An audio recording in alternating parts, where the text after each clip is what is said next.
Good morning. Welcome to NTI Week 2 for Day 8. This is Thursday, April the 2nd, 2020. Make sure that I can't give you orders without asking how you guys are. How are you guys? I hope that all my tired people slept better last night. I hope that you were able to enjoy at least a little bit of the sunshine yesterday. It's supposed to be nicer today, so hopefully you are able to get out and do something after you get your school stuff done. Things are going okay over here. I think I'm finally sort of getting into the groove of how online school is going to work.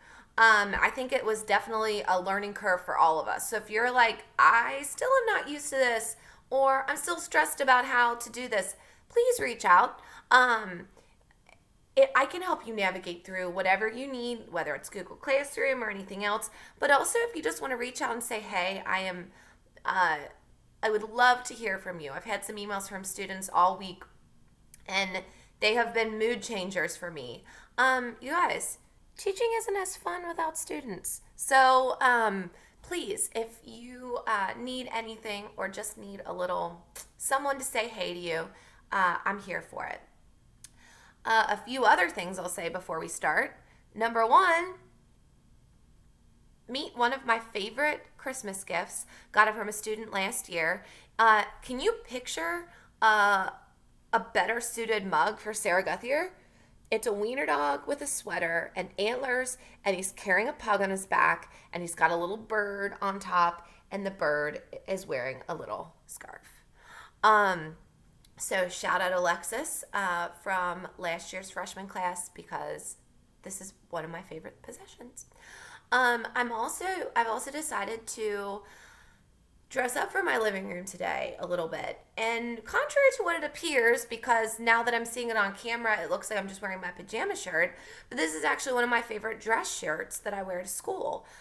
If you want to see a little close-up of it, it has little wiener dogs on it with cowboy hats. No day like virtual learning day 8 to wear one of my favorite shirts to the living room.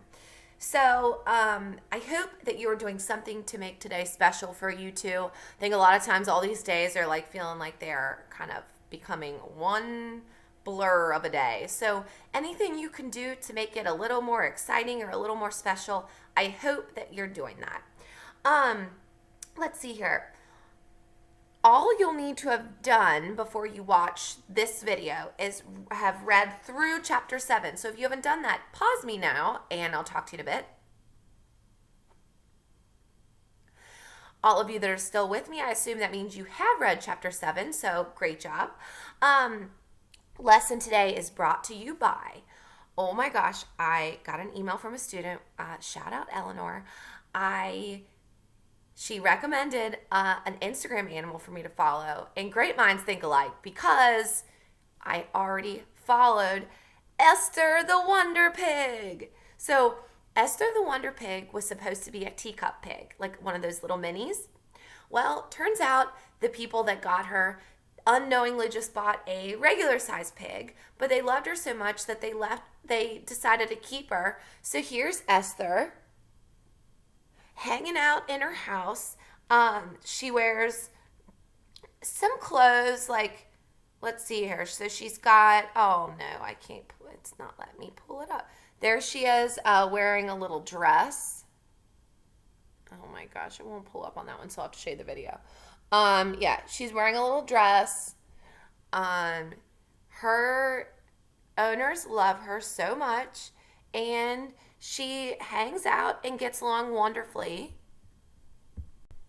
Sorry, the internet was slow, so I didn't want you guys to have to wait. She gets along wonderfully with her dog sibling, Phil. So, Esther the Wonder Pig, you will find her at nope, let me respell that. EstherTheWonderPig. So Esther the Wonder Pig, if you're looking to have a smile about an oversized pig living in a regular house. Let's see here. So for the schedule for today and tomorrow, remember chapters 4 through 7 we need to have read by today. Your chapter questions are in the lesson for today. So you remember Monday, Tuesday, Wednesday is just reading. Thursday is some sort of questions. Friday is going to be some sort of like reading check. So a quiz of some sort. Make sure that you watch my video tomorrow before taking the quiz because I'll try to answer any of the questions that I usually get during the quiz that I won't be able to answer in real time with you as you take it tomorrow. The other thing, I got a lot of questions about the Google Classroom quiz last week where it said it graded you as a 0. Don't ever look at the grade that pops up on Google Classroom because I grade all of these by hand because you can't grade English quizzes with one answer. So, and especially if they're all short answer like what the quiz was for you guys. So wait until it pops up in Infinite Campus, which I will be updating those grades today.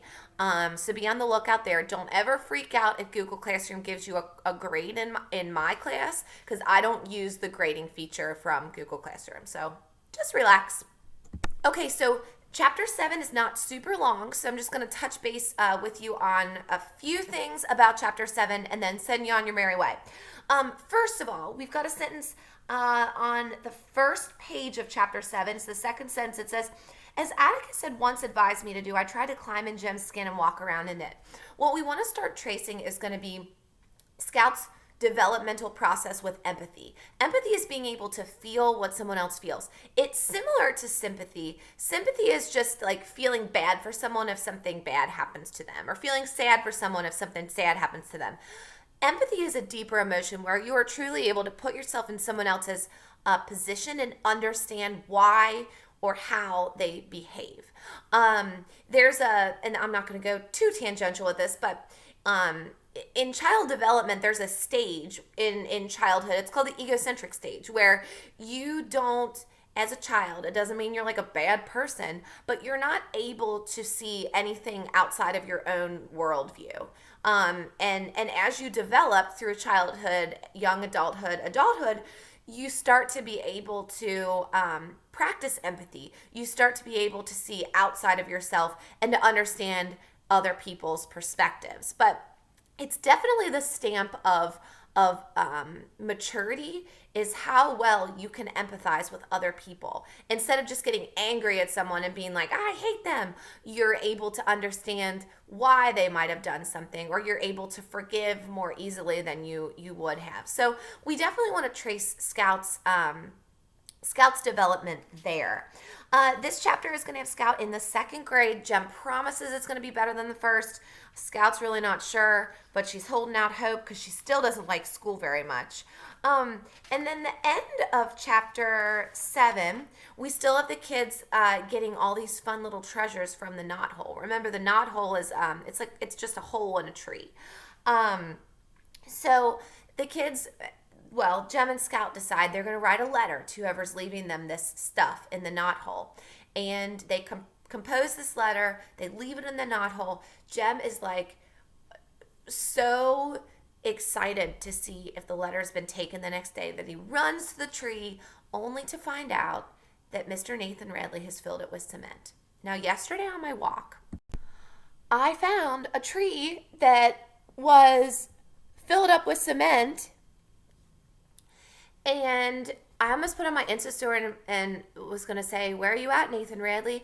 But I'm at the point in quarantine, self-isolation, that I'm like, are my jokes not as funny and I'm just desperate right now? Should I not? So I thought, I'm going to save that for you guys. It's probably a better crowd for a Nathan Radley joke.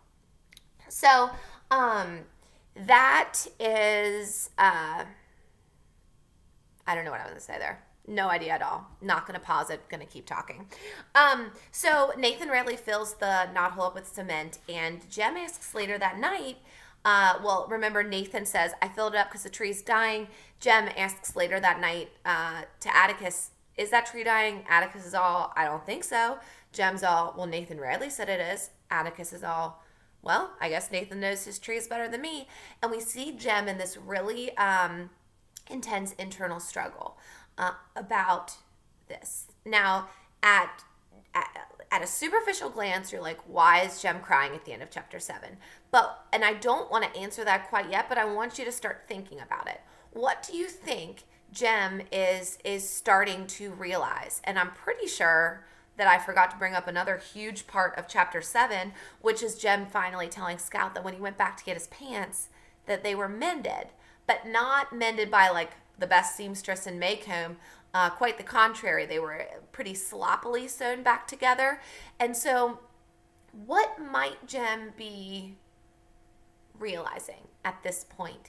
And how might Jem have viewed specific neighbors like the Radleys in the beginning of the chapters we've read? And what might he be realizing now? That's how I'm going to pose the question to you guys right now. Obviously, we'll keep talking about it, but I don't want to give anything away. I want you to think of it yourself. So anyway, I hope that you have the best Thursday that you can possibly have. Again, let me know if you need anything. If you want to recommend any Instagram animals, I would love it. And until tomorrow, as always, I love you, I miss you, and I will see you tomorrow.